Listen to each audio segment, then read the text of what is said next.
सनातन धर्म एक ऐसा धर्म जो विश्वास करता है पीस और हार्मनी में, जिसका वायलेंस में बिल्कुल भी विश्वास नहीं है। और इसी वजह से सदियों से ये बड़े बड़े साइंटिस्ट, फिलोसफर्स, सेलिब्रिटीज को अपनी तरफ अट्रैक्ट करता रहा है। सनातन धर्म इस बात में विश्वास करता है कि दुनिया में कोई भी ऐसी जगह नहीं है जहां पर भगवान न हो, क्योंकि ये पूरी दुनिया उन्हीं की बनाई हुई है। सनातन धर्म ट्रिनिटी की कॉन्सेप्ट पर बेस्ड है। ये तीन शक्तियां हैं, भगवान ब्रह्मा, विष्णु और महेश। भगवान ब्रह्मा जो इस यूनिवर्स के क्रिएटर हैं, भगवान विष्णु जो इस यूनिवर्स को चला रहे हैं, और भगवान शिव जो डिस्ट्रॉयर हैं, जो इस दुनिया से हर बुराई को खत्म कर सकते हैं। भगवान के प्रति अपनी आस्था के चलते हिंदू धर्म के लोग मंदिरों में जाते हैं।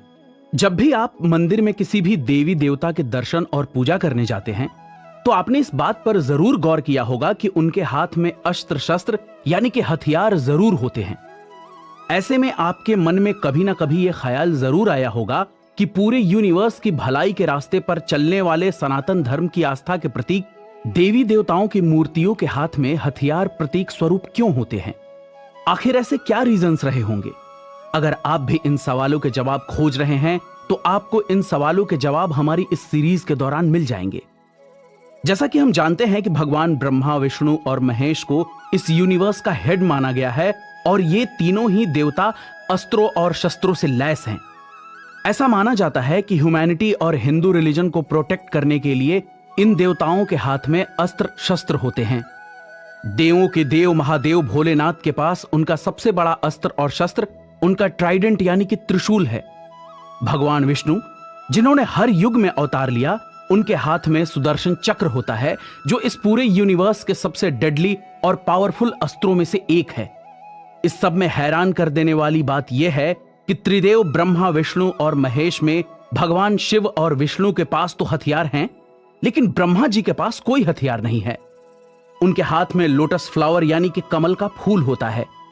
लेकिन पुराणों में जिस हथियार का सबसे ज्यादा जिक्र होता है, वो है ब्रह्मास्त्र। और यह ब्रह्मास्त्र भगवान ब्रह्मा जी का बनाया हुआ है, जिसका कोई तोड़ नहीं था। यह ब्रह्मास्त्र सिर्फ देवताओं के लिए बनाया गया था, लेकिन बाद में यह गंधर्वों और फिर इंसानों के पास भी चला गया। इसके बाद भगवान ब्रह्मा ने ब्रह्मास्त्र से भी ज्यादा पावरफुल अस्त्र बनाया, जिसका नाम था ब्रह्मशिरा अस्त्र, जो एटॉमिक पावर न्यूक्लियर बॉम्ब से भी ज्यादा खतरनाक थी। वेदों और पुराणों के हिसाब से हर देवी देवताओं के पास अस्त्र और शस्त्र होते थे, लेकिन वो इन अस्त्रों शस्त्रों का इस्तेमाल सिर्फ जरूरत पड़ने पर ही करते थे।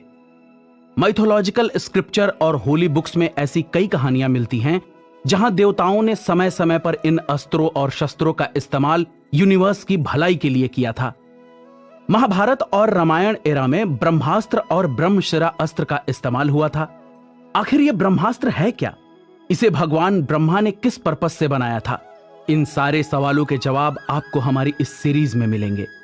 माइथोलॉजिकल एरा में ब्रह्मास्त्र के साथ साथ ऐसे कई खतरनाक अस्त्र शस्त्र थे जो बहुत ज्यादा डेंजरस थे, जिनमें नारायण अस्त्र, पर्जन्य अस्त्र, पशुपतास्त्र, अग्नेयास्त्र, गरुड़ास्त्र जैसे कई डेंजरस अस्त्र शामिल थे। इनमें जिस तरह की टेक्नोलॉजी का यूज किया गया था, वो आज बड़े बड़े साइंटिस्ट का भी दिमाग चकरा देती हैं। हमारी इस सीरीज में हम आपको इसी पौराणिक एटॉमिक पावर से रूबरू कराएंगे, तो बने रहिए हमारे साथ। हिंदुइज्म और इंडियन माइथोलॉजी इतनी डीप है कि इसके बारे में सब कुछ पता लगा पाना नामुमकिन है।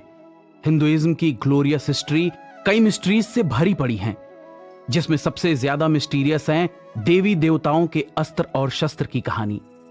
हिंदू माइथोलॉजी के कई स्क्रिप्चर और 4 वेदों में अस्त्र और शस्त्र का डिस्क्रिप्शन मिलता है। हिंदू धर्म में अस्त्र सुपरनेचुरल वेपन है, जो कि स्पिरिचुअल और अकल्ट पावर यानी गुप्त शक्ति से चलते थे। इन्हें चलाने के लिए मंत्रों की पावर की जरूरत पड़ती थी। अस्त्रों और शस्त्रों का सबसे ज्यादा जिक्र रामायण और महाभारत के टाइम में मिलता है, क्योंकि रामायण और महाभारत में माइथोलॉजिकल हिस्ट्री के 2 ग्रेट बैटल्स हुए थे, जिसमें सबसे बड़े बड़े वॉरियर्स के बीच में जंग छिड़ी थी। रामायण में भगवान विष्णु के अवतार श्री राम और राक्षस राज रावण आमने सामने थे।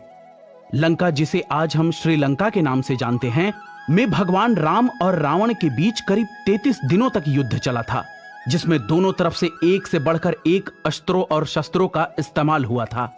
भारत के इतिहास में अब तक के सबसे भयंकर महाभारत के युद्ध की अगर बात करें तो इसमें एक ही परिवार के फैमिली मेंबर कौरव और पांडव आमने सामने थे।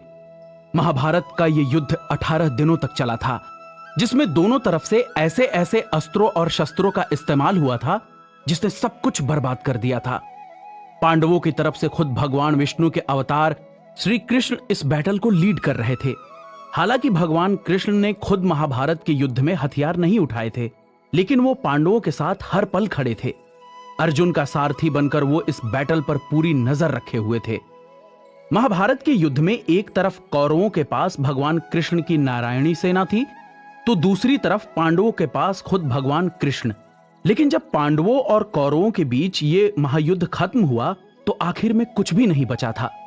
पूरी कौरव और पांडव सेना खत्म हो चुकी थी। कहा जाता है कि दोनों तरफ से इस युद्ध में 82,67,000 से भी ज्यादा लोगों ने हिस्सा लिया था। लेकिन युद्ध के आखिर में कौरवों की तरफ से सिर्फ 3 और पांडवों की तरफ से 15 लोग बचे थे।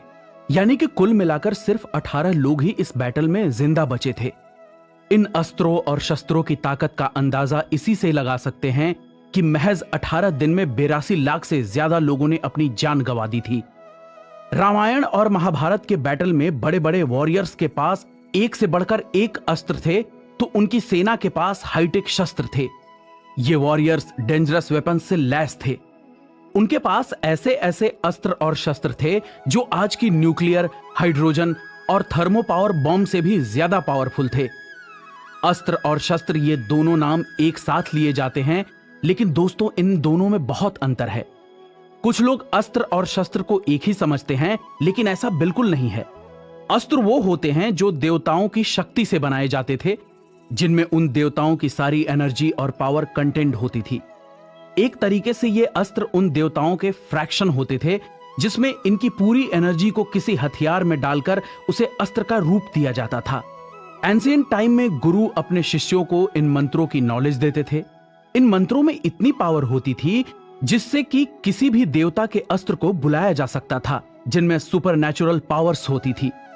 वहीं कुछ अस्त्र ऐसे होते थे जो किसी देवता की तपस्या कर उन्हें खुश करके हासिल किया जाता था।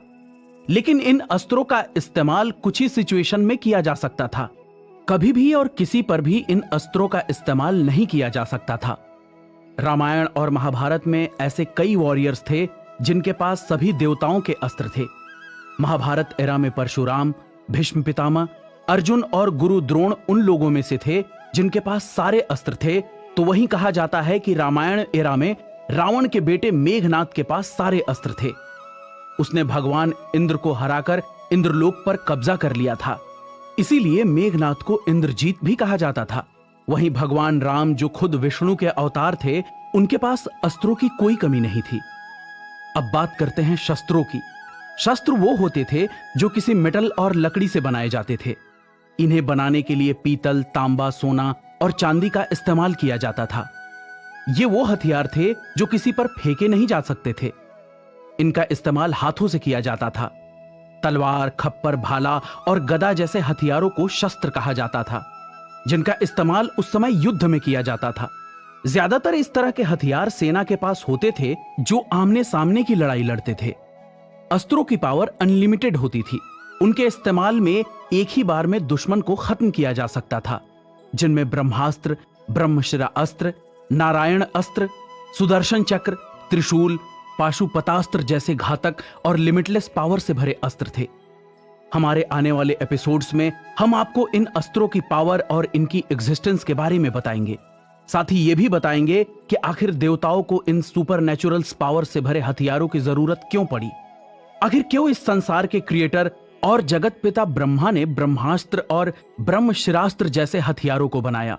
क्यों भगवान विष्णु को नारायणास्त्र और भगवान शिव को पाशुपतास्त्र और रुद्रास्त्र जैसे खतरनाक अस्त्रों को बनाने की जरूरत पड़ी, जो पल भर में ही पूरी दुनिया को खत्म कर सकते थे।